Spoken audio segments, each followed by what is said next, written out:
सुप्रभात। आज मैं कक्षा 8 के विद्यार्थियों को उनके अर्धवार्षिक पाठ्यक्रम में निहित कविता इतने ऊंचे उठो पढ़ाऊंगी। इतने ऊंचे उठो कविता के रचयिता श्री द्वारिका प्रसाद माहेश्वरी जी हैं। तो सबसे पहले मैं कवि परिचय कराना चाहती हूँ। चलते हैं इस कविता के रचयिता के बारे में जानकारी प्राप्त करते हैं। तो इस कविता के रचयिता श्री द्वारिका प्रसाद माहेश्वरी जी हैं। इनका जन्म 1 दिसंबर 1916 को आगरा के रोहाता गांव में हुआ था। बच्चों के कवि सम्मेलन का प्रारंभ और प्रवर्तन करने वालों के रूप में इनका योगदान अविस्मरणीय है। इन्होंने शिक्षा के व्यापक प्रसार और स्तर के उन्नयन के लिए अथक प्रयास किए। इन्होंने आगरा को अपना काव्य क्षेत्र बनाया। केंद्रीय हिंदी संस्थान को ये एक तीर्थ स्थान मानते थे। वे एक गृहस्थ संत थे।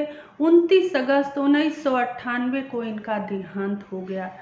इनकी रचनाएं इस प्रकार हैं। हम सब सुमन एक उपवन के, वीर तुम बढ़े चलो, चंदा मामा आ, उठो धरा के अमर सपूतों, मैं सुमन हूँ आज। अब हम चलते हैं कविता की ओर।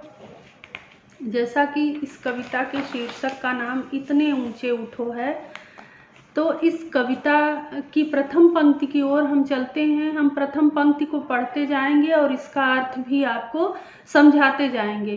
परंतु छात्रों से मेरा ये अनुरोध है कि आप लोग अपनी जो कविता है इतने ऊंचे उठो, उसका प्रथम पेज खोलिए और एक एक पंक्ति को देखते रहेंगे, तभी आपको इसका भावार्थ या इसका अर्थ समझ में आएगा। तो हम चलते हैं इसकी प्रथम पंक्ति के तरफ। इतने ऊंचे उठो कि जितना उठा गगन है, देखो इस सारी दुनिया को एक दृष्टि से, सिंचित करो धरा समता की भाव वृष्टि से, जाति भेद की, धर्म वेश की, काले गोरे रंग द्वेष की, ज्वालाओं से जलते जग में इतने शीतल बहो कि जितना मलय पवन है।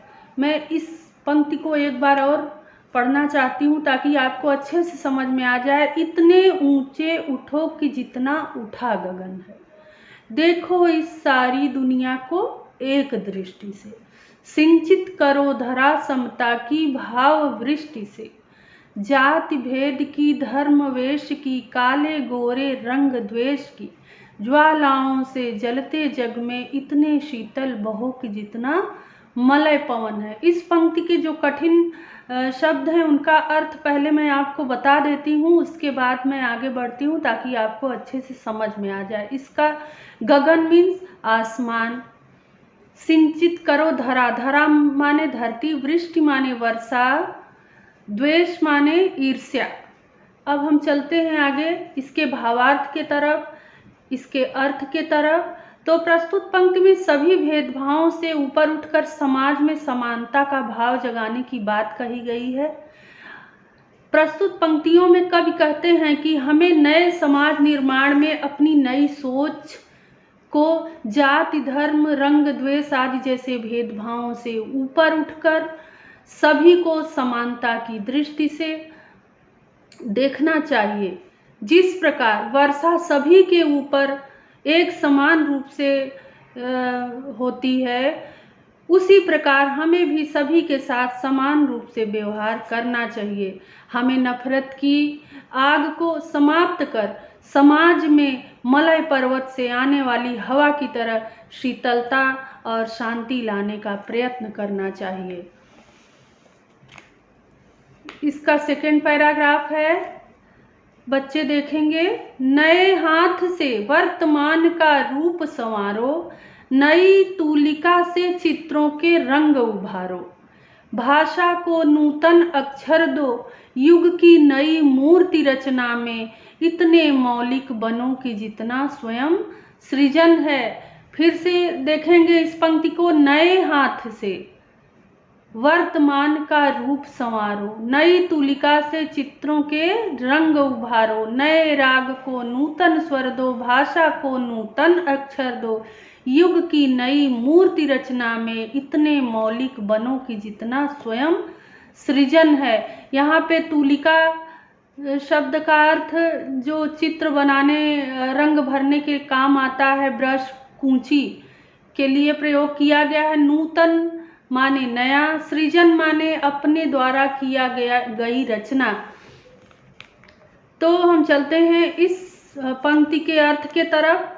इन पंक्तियों में कवि कहते हैं कि नए समाज के निर्माण में हमें आगे बढ़कर अपनी कल्पनाओं को आकार देकर उन्हें वास्तविक जीवन में लाने का प्रयत्न करना चाहिए।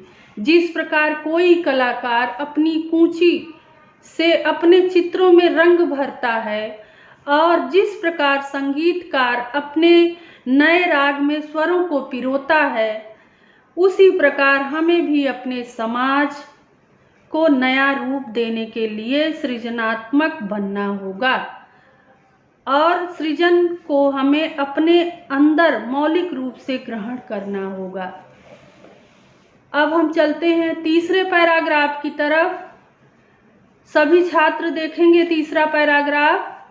लो अतीत से उतना ही जितना पोषक है। अतीत माने हमारा जो बीता हुआ कल है। लो अतीत से उतना ही जितना पोषक है, जीर्ण शीर्ण का मोह मृत्यु का ही द्योतक है। जीर्ण शीर्ण माने फटा पुराना, अस्त व्यस्त। तोड़ो बंधन रुके न चिंतन, गत जीवन का सत्य चिरंतन। धारा के शाश्वत प्रवाह में इतने गतिमय बनो कि जितना परिवर्तन है। इसका अर्थ है, कवि कहता है कि हमें अपने अतीत में हुई बुरी घटनाओं को छोड़कर केवल अच्छी बातों को ग्रहण करना चाहिए, क्योंकि ये अच्छी यादें या घटनाएं ही हमारे भविष्य के निर्माण में हमारे काम आएंगी, जबकि बुरी घटनाएं हमें सदैव पीछे की ओर खींचती हैं। इनसे हमारा विकास अवरुद्ध होता है। कवि कहते हैं कि जिस तरह परिवर्तन सदैव होता रहता है, उसी प्रकार हमें भी सभी बंधनों को तोड़कर हमेशा आगे बढ़ते रहना चाहिए, क्योंकि आगे बढ़ना ही जीवन है। अब हम चलते हैं चौथे पैराग्राफ की तरफ। चाह रहे हम इस धरती को स्वर्ग बनाना, चाह रहे हम इस धरती को स्वर्ग बनाना, अगर कहीं हो स्वर्ग उसे धरती पर लाना। सूरज चांद चांदनी तारे सब हैं प्रतिफल साथ हमारे। सूरज चांद चांदनी तारे सब हैं प्रतिफल साथ हमारे। दो कुरूप को रूप सलोना, इतने सुंदर बनो कि जितना आकर्षण है। इतने सुंदर बनो कि जितना आकर्षण है।